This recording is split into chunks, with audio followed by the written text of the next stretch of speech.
And you think के पाकिस्तान छोड़ो, इधर क्या पड़ा हो भाई? जैसे आजकल एक जनरल फिनोमेना बन गया, पाकिस्तान से जिंदा भाग, या यहाँ पे तो कुछ नहीं है और शायद पाकिस्तान में रहते कुछ नहीं कर सकते। बल्कि मैं इसको दो क्वेश्चंस में डिवाइड कर दूंगा कि पार्ट ए इसका कि क्या एजुकेशन ज़रूरी है स्टिल, या हम सिर्फ स्किल सीख लें, और क्वेश्चन नंबर टू इज़ कि वाई पाकिस्तान, मतलब क्या पाकिस्तान में भी रह के growth opportunities do you think अभी भी हैं, आगे जा सकते हैं विद योर एक्सपीरियंस? इसके अंदर देखें, पहली चीज, degree is the door opener. After open you that particular door, उसके बाद आपका स्किल्स है। ख़ास तौर पे बीइंग अ पाकिस्तानी, जहाँ बहुत सारे दुनिया में टॉप 10 कंपनीज में जहाँ डिग्रियों को अपनी पूछा जाता, स्किल्स और सर्टिफिकेशन और एग्ज़ाम पास करके जॉब दी जाती है, वो रीजनल टू रीजनल डिफर करता है। Being a Pakistani, the degree is very important because in certain countries, in visas and all these things, you need to qualify at least graduation and then masters according to your particular field.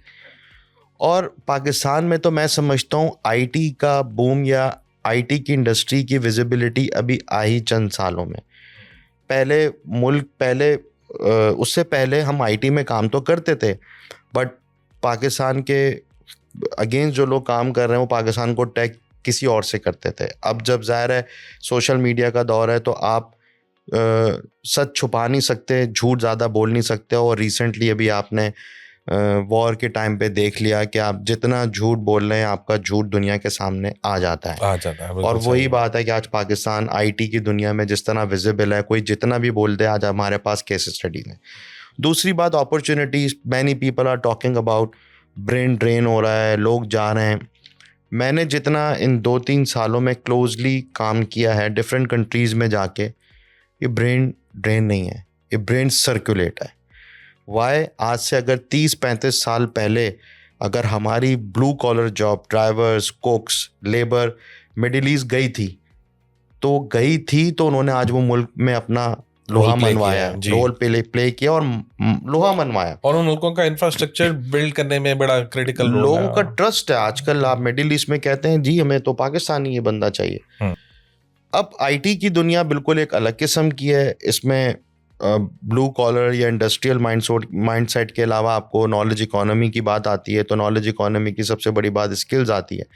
एक time पे पाकिस्तानियों को वीज़े भी नहीं मिलते थे, तो जाते कैसे? अगर किसी को जाने का दिल था तो वीज़े नहीं मिलते थे। अब अल्लाह का शुक्र, पाकिस्तानियों को वीज़े मिल रहे हैं तो जा रहे हैं। आज आपका मुल्क इस काबिल हुआ है तो लोग बाहर जा रहे हैं ना। ये कह देना कि इतने लोग बाहर चले गए, कोई ये नहीं पूछ रहा इनसे, इन कहने वालों से, कि उनको वीज़े भी तो मिल रहे हैं। वो पाकिस्तान का पासपोर्ट आज इस काबिल हुआ है तो वो जा रहे हैं। और ये लोग अगर नहीं जाएंगे तो कल को माइक्रोसॉफ्ट, गूगल या SAP के कंट्री हेड KFC की तरह या बाकी ब्रांड्स की तरह पाकिस्तानी क्यों नहीं लीड कर सकते? वो भी तो इंसान है। लेकिन उनके लिए ये जाना ज़रूरी है। दूसरी चीज़, जब ये लोग वहाँ जाएंगे तो ये अपॉर्चुनिटीज़ भी तो क्रिएट करेंगे ना मुल्क के लोगों के लिए।